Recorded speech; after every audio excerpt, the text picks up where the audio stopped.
Hello दोस्तों, आज की इस वीडियो में हम देखने वाले हैं एक्सरसाइज 6.2 का question number 7 and question number 8 किस तरीके से सॉल्व करेंगे।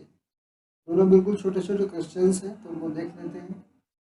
क्वेश्चन दिया गया है, किसी एक त्रिभुज में एक भुजा के मध्य बिंदु से होकर जाने वाली रेखा तथा दूसरी भुजा के समांतर जाने वाली रेखा तीसरी भुजा को मध्य बिंदु पर समद्विभाजित करेगी। क्वेश्चन में दिया क्या क्या है, सबसे पहले हम ये लिखते हैं। क्वेश्चन में दिया है एक क्वेश्चन में सबसे पहले दिया है एक भुजा को समद्विभाजित करती है, मीन्स इसको दो टुकड़ों में बांट रही है। ए और बी लाइन को दो टुकड़ों में बांट रही है, ए डी और बी डी। इसको हम लिख सकते हैं ए डी बराबर बी डी, ये दिया हुआ है। और कह रहा है दूसरी भुजा के समांतर है, मीन्स डीई लाइन समांतर है, पैरेलल है लाइन बीसी के, ये दिया हुआ है। प्रूव करना है हमको,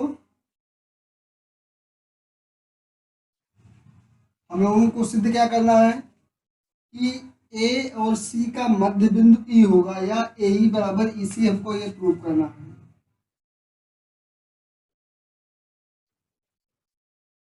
सबसे पहले तो यहाँ पर दो कंडीशन दी है। पहली कंडीशन, ये वाली कंडीशन उठा करके अगर करें, अगर लोग देखें ट्रायंगल ए बी सी में, तो दिया हुआ है डीई समांतर है बीसी के। आधारभूत समानुपातिकता प्रमेय या थेल्स थ्योरम क्या कहती है, किसी एक त्रिभुज में अगर कोई रेखा किसी एक रेखा के समांतर पास कर रही है तो वह बाकी दोनों भुजाओं को समान अनुपात में विभाजित करती है। इससे हम निकाल सकते हैं डीई समांतर है बीसी के, तो थेल्स थ्योरम से हम लोग निकाल सकते हैं। थेल्स थ्योरम को हम बोलते हैं आधारभूत समानुपातिकता प्रमेय।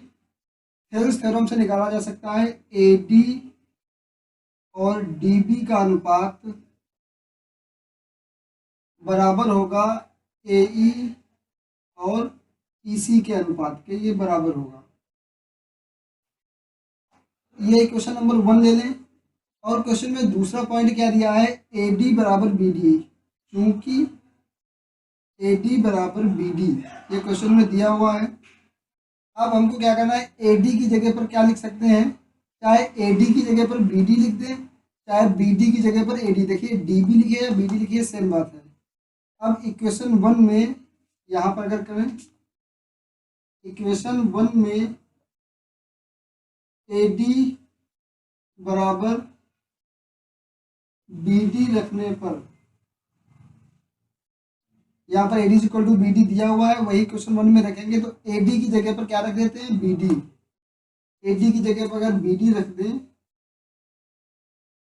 B D upon B D. देखिए ये लाइन बी डी है, ये वाली लाइन, चाहे हम बी डी कहें चाहे डी बी कहें, एक ही लाइन की बात हो रही है। Is equal to A E upon E C, A E upon E C. B D और बी डी इस लाइन की दूरियां हैं, ये बराबर है, तो इसकी जगह पर हम लिख सकते हैं 1 is equal to A E upon E C. इसको यहाँ पर बराबर का साइन लगाएगा।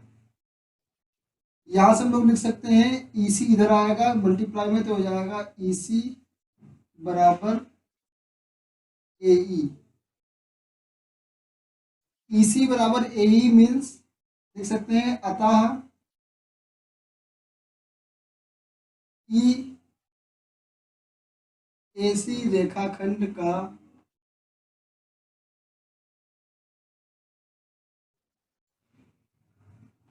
मध्य बिंदु है। बस इतना ही क्वेश्चन है, हो गया। इस तरीके से किया गया है। सबसे पहले क्या दिया है वो लिख लिया है, उसके बाद हमने आधारभूत समानुपातिकता प्रमेय से बेसिक प्रोपोर्शनलिटी थ्योरम से निकाल लिया है A D upon D B is equal to A E upon E C. फिर क्वेश्चन में दिया गया है A D is equal to B D. A D की जगह पर बी डी रख देंगे तो बी डी कैंसिल हो जाएगा, 1 बचेगा। तो फिर ई सी इधर आएगा, तो ई C is equal to A ई, दोनों बराबर है, इसीलिए ई इसका मध्य बिंदु हो जाएगा। अब क्वेश्चन नंबर 8 देखते हैं हम लोग। आप लोग स्क्रीन शॉट ले लीजिए।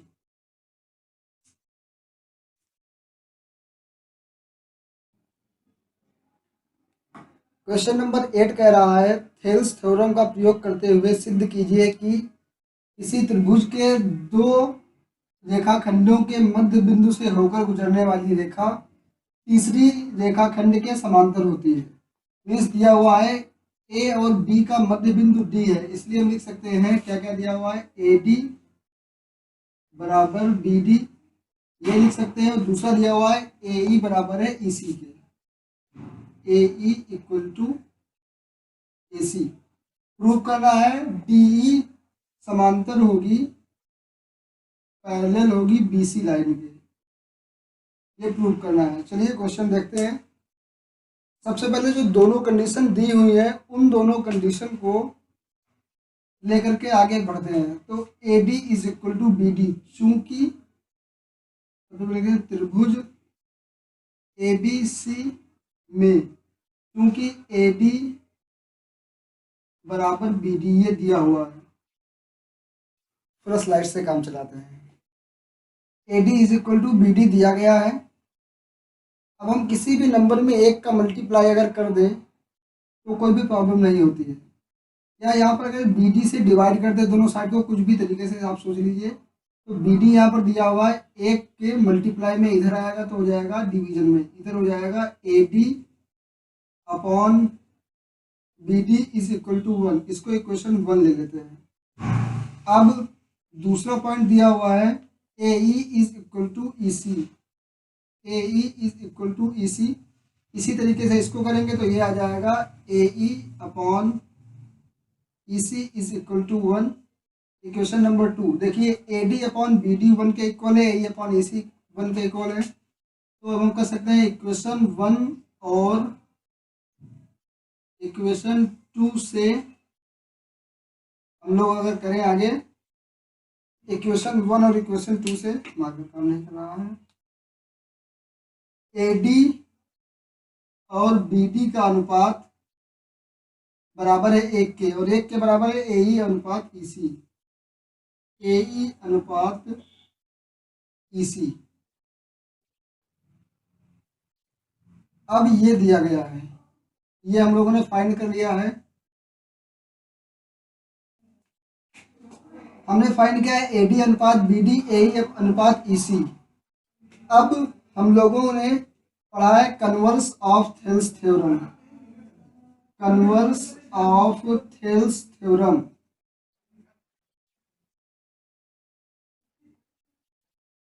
से आधारभूत समानुपातिकता प्रमेय की कन्वर्स थ्योरम विलोम थ्योरम कहती है कि अगर किसी एक त्रिभुज में एक ऐसी रेखाखंड द्वारा की एक रेखा खींची जाए जो दो भुजाओं को समान अनुपात में विभाजित करे तो वह तीसरी भुजा के समांतर या पैरेलल होती है। अतः यहाँ से DE पैरेलल है BC के, ये प्रूव हो गया है। अगर आप चैनल पर नए हैं तो चैनल को सब्सक्राइब करते जाइए। इस वीडियो को अंत तक देखने के लिए आपका बहुत बहुत धन्यवाद।